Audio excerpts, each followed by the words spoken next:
Cheers. Okay, so I plan on answering some questions today. I get asked a lot of questions about my adventures outdoors and the camping and all of that, so I figured why not put a video together where I can answer all of the common questions all in one shot. So hope you enjoy it, and let's get on with it.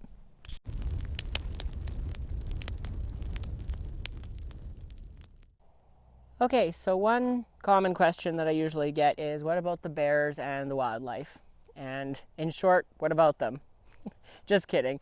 I do have a plan for wildlife, and I think that the best advice that I could offer first and foremost would be to just get educated. Knowing the difference between bears, brown bears, black bears, and what to do in those situations, for example, I found really empowering for myself and gives me a lot more confidence being out here. I know what I should be doing, I know what the don'ts are, and again, just being educated about it and educating yourself about it and learning to find out, more information really helps kind of ease the mind, and again, what to do in a situation if it should arrive. One of the few things that I do for protection is, as you can see, my bear spray, particularly when I'm camping alone or I'm on a solo hike like I am today at my shelter.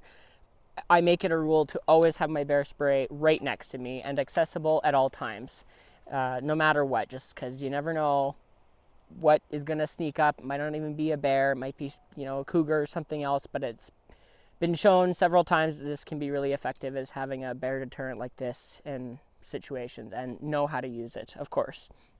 The other thing I do carry for a bit of protection is just a horn. Again, this is kind of doubles as a safety measure as well. If I fall and I'm hurt or something camping, I could blast this, like an SOS sign, and hopefully somebody would hear it, or again, to deter animals and scare them away if I needed to use this as well. So it's kind of dual purpose.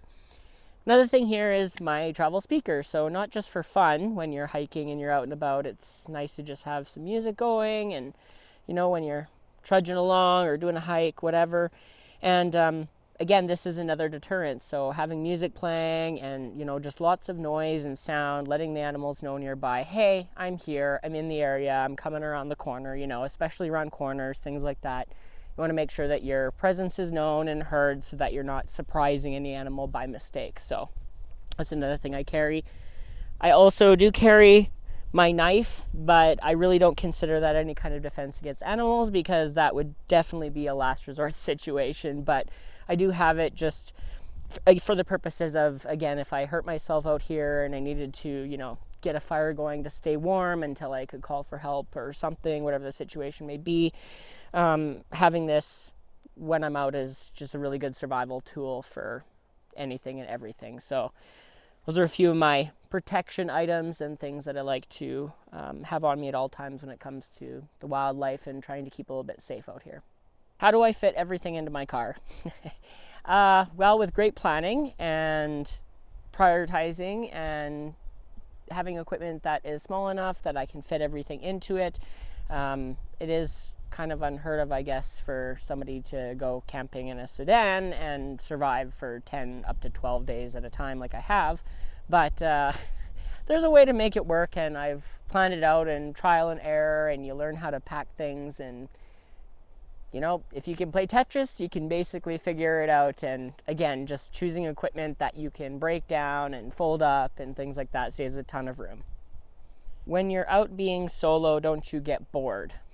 No, I do not get bored. There's always something to do.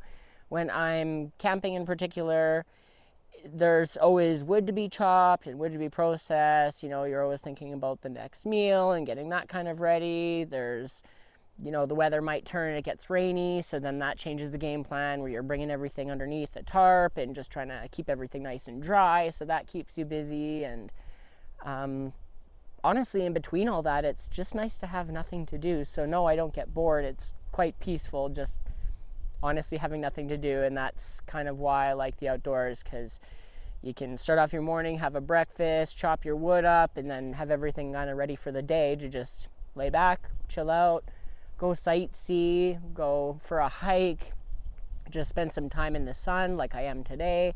It's just a nice sunny day, and I just wanted to come out here and enjoy the sunshine, and it's just awesome, honestly, being able to kind of hang out and just relax for once, right? Life is way too busy to not spend moments like this where you can just relax and be with your thoughts and listen to the wind and the trees, right? So I love this, and no, I never get bored. So next question is, am I afraid?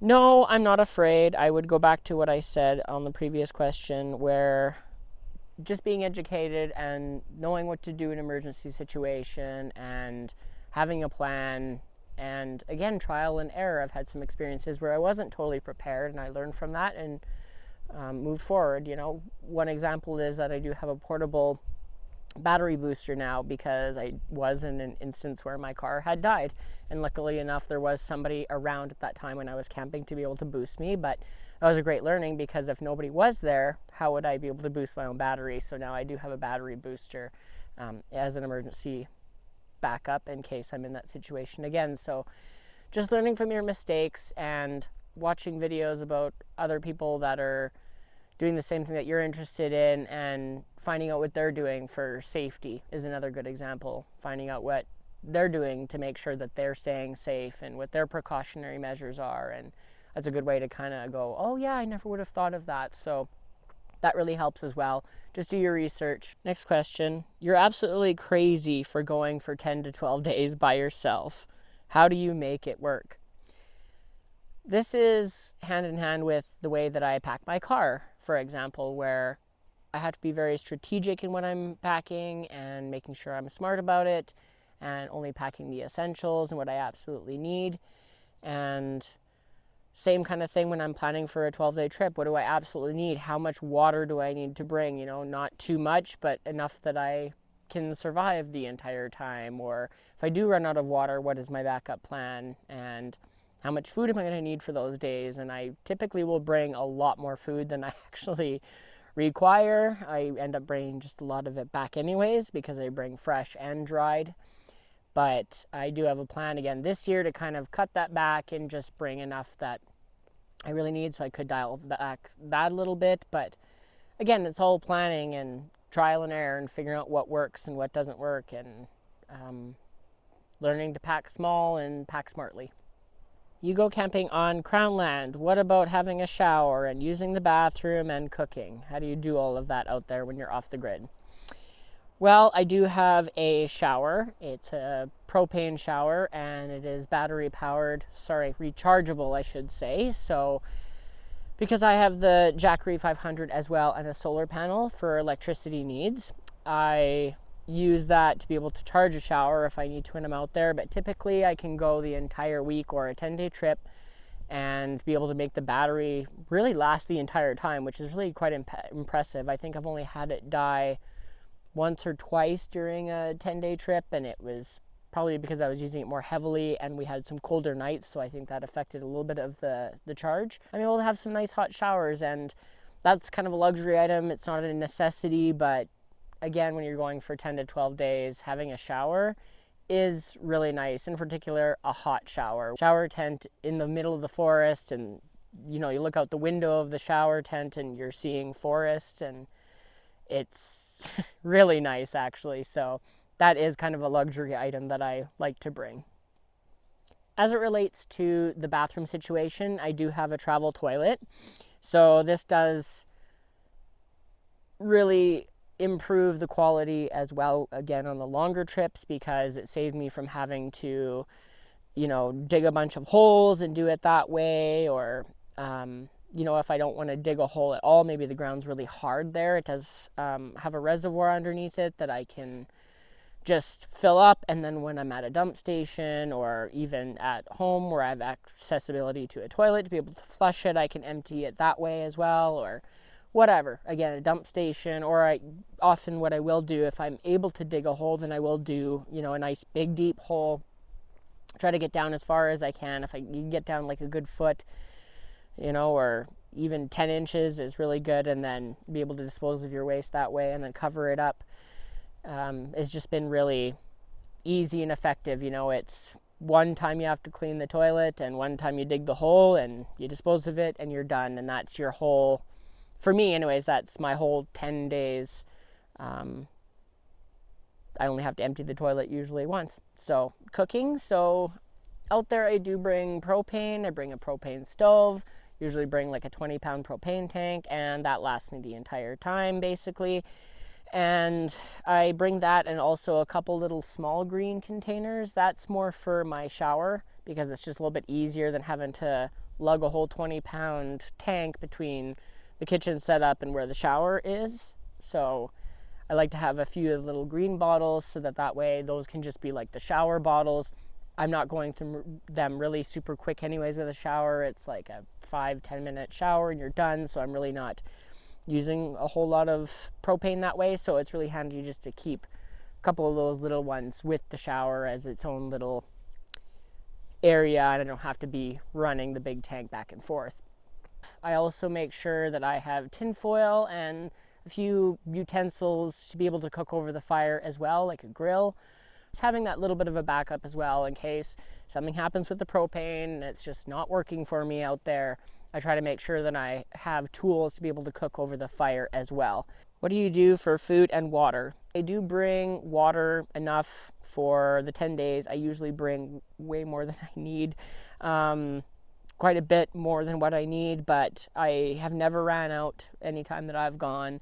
And my backup to that is I do have a water filter, and I'm usually by a river somewhere, so I do have a Sawyer Squeeze filter that I bring with me, and if I was in such a situation I did need drinking water, I could fill up some water from the river, I could filter it through the Sawyer and then boil it, and then I could drink it, and it most likely would be safe for me. So that is another backup option that I bring, again, just in case, or who knows, maybe my water containers crack or something and all the water dumps out inadvertently, and then I'm stuck without a lot of water, right? Like, it's either end the trip there and go back, or, you know, I could use the filter in that situation. So just having a backup plan for everything is always good.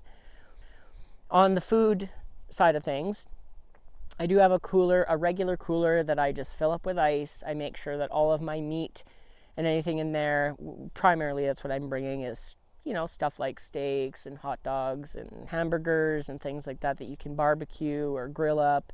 Really super handy and quick.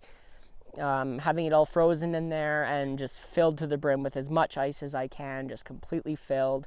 I make my own ice at home and then dump bags in there, or if I do need to buy some, then I'll just buy some. But I have no problem getting that ice usually to last 7 to 8 days, and then I switch over to a little smaller electric cooler that I have. You've probably seen it in a couple of my old videos camping, and it runs off of my Jackery, and I can run that if I'm not charging the Jackery at all. I can let it just run off of the Jackery for probably anywhere between 10 to 12 hours, and that would be totally draining the Jackery's battery.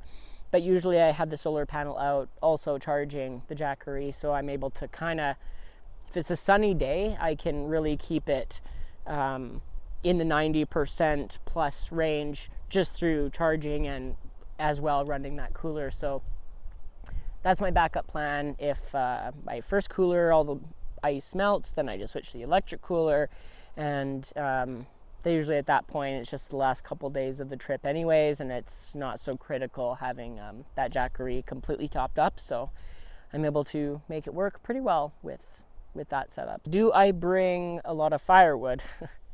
The answer might shock you, but honestly, no. I basically bring no firewood. If I am going to bring any wood, it's going to be maybe 1 or 2 pieces that I could use for kindling in some kind of situation where I just need something dry that I'm able to kindle and get something going. I never bring a full load or even a bundle of wood at all with me, because my car is loaded with all the other essentials I need for 10 to 12 days, and where I go camping, there is plenty of wood nearby that's usually dead fallen already and easy, just quickly cut up. It's usually dry, and there's just so much resource in the areas where I go camping that I don't have to worry about wood. I just go for a walk like 5 minutes away, or even you can drive down the road 5 minutes and there's a spot that you can just grab some wood and cut it. It's already, like I said, usually down and dead fallen and nice and dry and seasoned, and good wood that you can just quickly cut up and throw that into the car, and away you go back to camp. And it's been a really easy setup that way. I don't have room for the wood, so I just source it when I'm out there, and I've never had any issues with that. And I really enjoy doing it that way, actually, too. It's quite a lot of fun just going out on a wood trip and cutting some stuff down, and then when you're sitting by that fire later enjoying it, it's all that. You're enjoying the fruit of your labor, and it just makes the fire that much better that you sourced it and you cut it down and you made it happen. So I love that.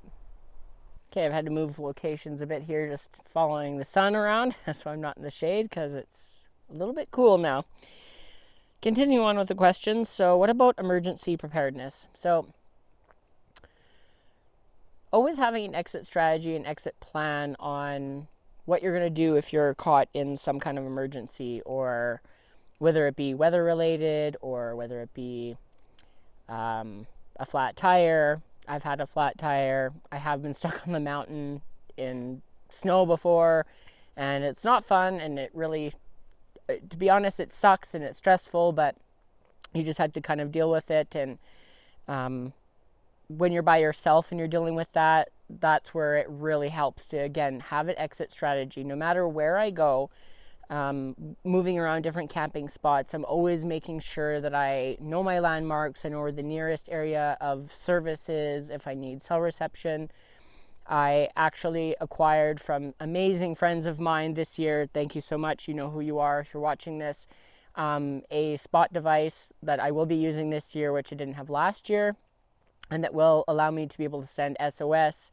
It will allow me to send SOV, and it'll be a lot safer when I am out there next year if anything should happen and I did need help. Is it cold in the tent? And honestly, it can be if you're not prepared, but it honestly is usually very comfortable in there. It offers a lot of wind protection, a lot of wind block in there in the tent. So on a day typically like today where there's sun but there's a little bit of wind, it will actually be quite warm in the tent because the sun is on it and you're not getting the wind on you, so it really actually warms up and can be quite nice in there. And in the evenings it can be cool, but I always have, you know, sleeping bags that I know are going to keep me warm. I have a layer of sleeping bag underneath me. I have blankets over top of me, so I'm also sleeping on an air mattress that's like quite high off of the ground on purpose so that it can be a little bit warmer, not being like directly on the ground. Sleeping bags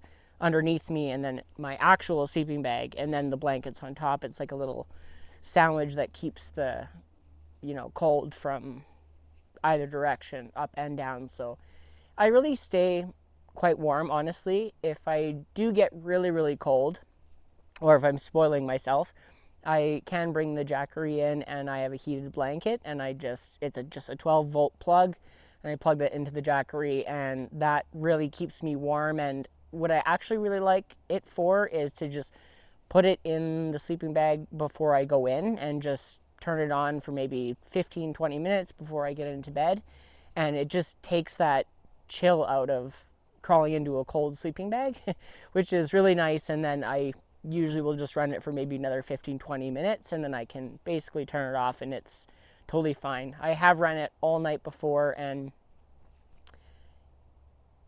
it is okay, I guess, but I really don't need it all night long, and it does kind of kill the battery. I have killed my battery right down to like 50% before running it all night, and it works. I can do it if I wanted to absolutely stay warm, but I usually don't need it. I just need it for when you're going to bed, and then once you're in there and you're warm yourself, and it's usually totally fine. I get great sleeps out there, actually. How long does it take you to set up and take down? Typically, it only takes me about an hour to an hour and a half if I'm really taking my time to get the main things up, which is the tent first. It was always my first thing. Get the tent up, get the bed made, get everything ready to just crawl in for the night. I like to have that primary sleeping shelter up first.